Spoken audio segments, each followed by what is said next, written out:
waa inuu shaqadii guriga gabadha la qabtaa oo aanu ku sii deynin. rasuulku sallallahu alayhi wasallam markay Caaisha ka warramaysay kaana fi mihnati ahlihi ehelkiisu u khidmayn jiray ayuu nabiga sallallahu alayhi wasallam bay leedahay Caaisha radiyallahu ta'ala anha ehelkiisu u shaqayn jiray oo hadii maxaan ku rida la soo lisayo oo reerka ari uu dhaqdo riyaha soo lisi jiray hadda waxa soo galaysa hadii in caana la soo qasta la rabo caani uu soo qasaya qofkii hadii la rabo in maradiisu ayuu maydhan jiray kabto haday ka goodo isaga tolan jiray meel hadii loo baahdo in la xaaro ama la fiiqo isaga habeen jiray shaqadii guriga in gabadhii xaaskiisa ahayd oo hooyadii aqalka ahayd oo arinto dhan gacanta ku haysay in maxaan ku yiraahdaa shaqadii uu reerkii la wadaago oo aanu noqon nin halka iska soo yuuban oo fadhiya oo iyadoo gabadhii hawshaysan oo laga yaabo inay ama wax masaxayso ama wax maydhayso ama wax karinayso ama qof buko caruurti kamid ah hayso inuu yiraahdo waxa laykeen raxmad baa la rabaa in xariis inuu muujiyo oo wixii uu guriga ka qaban karo aanu gabadhii ku eegan oo hadii uu marihii maydhi karo hadii uu aqalki xaaqi karo hadii uu cunto karin karo haduu shaaha soo karin karo haduu caanaha soo qasi karo haduu soo adeegi karo waxaas oo dhan shariicadu baabul ihsaanka soo galisa ihsaanka iyo wanaaga iyo macaamilka wanaagsan markay aragto qofkii dumar ahayd ninkeedii oo sida nolosha u barbar taagan halkaas ay saaranaysaa hadalkiisa ay maqlaysaa dadkiisa ay ugu jeclaanaysaa noloshiisa ay jeclaanaysaa caruurtiisa ay jeclaanaysaa dadkiisa bay jeclaanaysaa ilaahay bay u bariyaysaa waa u ducaynaysaa mar walba raxmadda in la dareensiyo dumarka waa shay laga maarmaan ah turaalka in xariistaasi waa laga maarmaan sida awgeed ayaa rasuulku sallallahu alayhi wasallam Caaisha ayaa sida ula macaamili jiray marka saxaabadu tababaranayaan ayuu soo kaxayn jiray markaasay u iman jirtay marka qaarkood markaasay halka dhabarkiisa soo taagi jirtay halka surka saa uga soo saari jirtay markaasay daawan jirtay nabiga sallallahu alayhi wasallam isku beegaysa ilaa marka tababarka ciidanka markay dhamay Caaisha ma dhamaysatay waxba ay haray waa dhamaysay nabiga oran jiray salawaatullaahi wa salaamu alayhi saasoo kala la rabana xariistaas iyo ludfiga iyo taraadaas rasuulku waa la baratami jiray salawaatullaahi wa salaamu alayhi baratan iyo tartan bay gali jiray markaasay rasuulka marka dheeraysay maalin dambe waqti dambe sanado dambe oo Caaisha yara hilibaysatay xoogaa ay rasuulka la tartantay hadana salawaatullaahi wa salaamu alayhi markaasuu ka dheereeyay Caaisha tii hore tan u tuurbu nabiga salawaatullaahi wa salaamu alayhi marka farka ciyaarka iyo kaftanka iyo koolkoolinta wax badan baa looga baahan inuu ninku reerkiisa waqti siiyo oo la caweeyo oo la sheekaysto oo sheekeeyo wada sheekaystaan oo sheeka bartaan oo ay maxaan ku yiraahdaa qofba qofka kale calool xaadho dad maxaan ku yiraahdaa markay wax ka doonayaan isu soo gurgurto inaan la noqon dad noloshu dhan walba ka dhaxayso oo kaftanka iyo hilowga iyo xiisaha iyo gabadhu la tago goormaad imanaysa heblaayo waa ku soo socdaa heblaayo isna uu yiraahdo nolosha wanaagsan islaamku ogol yahay taas weeyaan oo sharciga islaamku uu tilmaamay ee rasuulku sallallahu alayhi wasallam alayhi uu qeexay weeyaan sida awgeed ba nabigu sallallahu alayhi wasallam alayhi waxa weeyaan reerkiisa cishaa markuu tukadaba aqalku hore u tagi jiray inta aanu seexan reerkiisu la caweyn jiray nabigu sallallahu alayhi wasallam alayhi waxa kamida in uu arimaha diinteeda gabadha baro oo uu aqoonta iyo waxbarashada iyo cilmiga iyadoo wax baranaysa haduu guursado inuu ugu kaalmeeyo si aqoonta u dhameystiran lahayd maadi iyo diiniba hadii maxaan ku yiraahdaa gabadhu gaabis kaga jirana waa inaanu de mashquulaadka kaliya gabadha ku sii deyne uu u kaalmeeyo oo aqalka iyo caruurta iyo qorshaha ka reebo waxbarashada xilli aad inuu siiyo oo u dadaalo sida uu isagu doonayo in aqoontiisu korodho diini iyo maadiba si ka weyn waa inuu iyada u koreeyo aqoonteeda ubadka ay gacanta ku hayso ayay jaamacad aqalka kaga saaraysaa arinta muhiimka weyn yaa ayyuhalladina aamanu qu anfusakum wa ahliikum naara muuminiinta naftiin ehelkiina naarka ilaaliyo Allah subhanahu wa ta'ala waxa ugu horeeya marka loogu dadaalayo waa diinka baristiisa weeyaan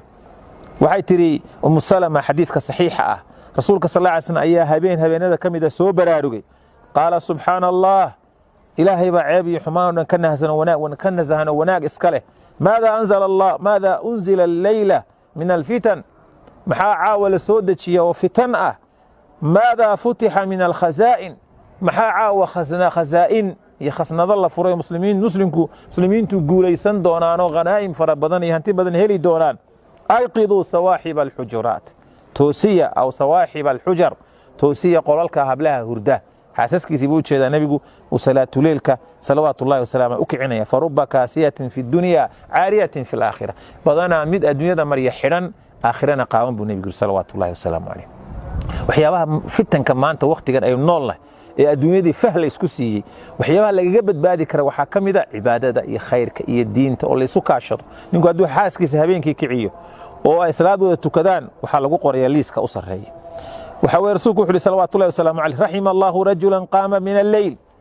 ilaahay ha u naxariisto qofka habeenkii salaatuleyl isu taaga oo salaadii tukada oo xaaskiisii kiciya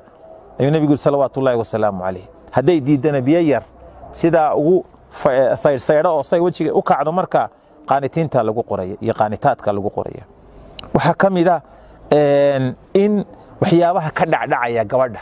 maadaama nolosheedu qaybo badan ay tiisa ka duwan tahay culaysyo badanna ay saaran yihiin oo aqalkii iyo caruurtii iyo nidaamkii wax badan ah inuu isha ka duwo oo aanu gabadha aad ugu fiirsanin oo dulqaad badan uu sameeyo sayn hore u tilmaamanaba arrintaasaa muhim ah rasuulku wuxuu yidhi sal alla alay wasalam laa yafrak mu'minun mu'mina qof mu'mina xaaskiisa mu'minadee uu qabo uma cadhoodo in kariha minha khuluqan radiya minha aakhar haddii uu akhlaaqda mid ka mid ah iyo dhaqamadeeda ku dhibsado mid kalu kaga raali noqonaya buu nebigu sal alla alay wasalam rasuulku sal alla alay wasalam wuxuu tilmaamay inaanu gabadha ninkii u gacan qaadin oo aanu afka waxba ka oran oo ku dhaga hadlin oo bahdilin ragga qaar baa hablaha haddii waalidkoodii iyo ehelkoodii cid ka celinaysa aanay ka dhoweyn agagaarka oo ama waddan fog ay jiraan ama meel kale jiraan buu gabadhii sulka isaga taagaya waa dilaya wuu laadaya hadduu rabo wuu maagaya hadal xumo iyo xaweeye iyo war aan wanaagsanayn yaa iga kaa celinaya iyo ma tol baad leedahay iyo ma ehel baad leedahay iyo ma cid baa wax kugu falayso reerkiinu waa ku nacay annagaa maxaan ku idhahda kaatiga weyna ku haysanna iyo flagaado waxyaabaha moralka iyo qalbiga dilaya inaanu gabadhii kula kicin oo uu ka ilaaliyaa sharciga weeyaan nebigu salawaatullahi wasalaamu caleyh marka laga warramayey lam yakun innabiyu sal alla alay slam daraaban linnisaa rasuulka nebiga dumarka ma garaaci jirin salawaatullahi wasalaamu caleyh caaisha waxay tihi maa ra'aytu rasuula allahi sal alla alay wasalam daraba khaadiman lahu qatun weligay maar rasuulka cid u adeegaysa iska dhaaf xaasaskiisa isagoo u gacan qaadaya weligay ma arag wala mra'atan qof dumara isagoo u gacan qaadaya weligay ma arag walaa daraba biyadihi shay-an weligii gacantiisa rasuulka waxba kuma dhufan ilaa an yujaahida fii sabiili illah xadiiska muslim inuu ilaahay jidkiisa ku jihaadayo mooyaane maxaan ku idhaahdaa uu u dadaalo oo ehelkeeda u wanaajiyo sodohdii iyo sodogii iyo seedigii iyo dumaashidii inuu hagaajiyo xurmeeyo sida ay ehelkiisa u wanaajinayso halkaa uu ku qaato inuu u fasaxa reerkooda hadday cidi xanuunsato dhaqaalahooda inuu ka warqabo gabadha qoyskeeda carruurta abtiyaashood noloshooda inuu ka warqabo inuu baahidooda ka warqabo xidhiidhiyo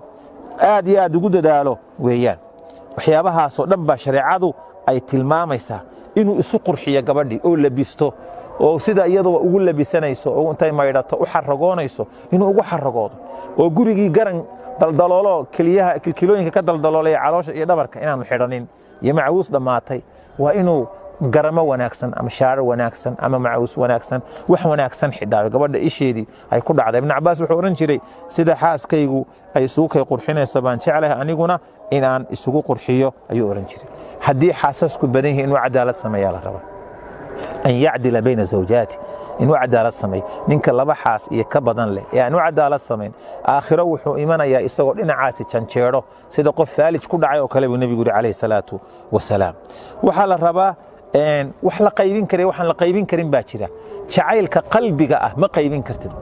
quluubta ilaahay baa gacanta ku haya laakiin dhaqanka kale ee wanaagsan waa inaad qaybisaa waa inaanay dhicin midna inaad si macaan oo wacan u dhaqdo ula hadasho midna inaad dayacdo waa inaanay dhicin waa inaad ka ilaalisaa mu'aamaraadka waa inaad ka ilaalisaa ka warsheekoodka ceebaha qof aan ceeb lahayni ma jiro adba kun ceebood baad leedahay inaad gabadha ceebaheeda ka warsheekooto inaad iska ilaaliso inaad u ducayso markaad sujuudsantahay markaad ilaahay baryayso in ilaahay xaaska kuu hagaajiyey inaad ku tidhaahdo iyadii dhagaheeda maqashiiso ilaahay baa mahad iskale waan u mahad celinayaa xaaskayga kaa dhigay oo xila iga kaa dhigay oo isu keenay alla alxamdulilah ilaah baa mahad iskale awlaad alla iga kaa siiyey aan kula noolay ilaahay baan ugu mahad celinayaa nasiibka ilaahay baa isiiyey subxaana wa tacaala qof nasiib la adigoo kale ku hela hadallo wanaagsan oo qalbiga gabadha taabanaya markay bugto bugtadeeda inaad xil weyn iska saarto inaad isdul taagto tiraa sidee tahay iska waran waa meelaha kaarjabin ka soo iibsay oo dhakhtar maxaad u tegi weyde maad gaadhi u yeedhatid iyo dhakhtarka maad ballan ka soo qabsatid oo waayo qofkii aqalka u jiifta u bugto soo adiga ma inaad u naxariisato naxariis dheeraada aad tusto qofkii weeyaan waayo labadan qof markay isguursadaan wax qofka ku iman doona ilaahay baa og inahaas marka laga yimaado xuquuq baa ka dhaxaysa ninka iyo xaaskiisa oo ay wadaagayaan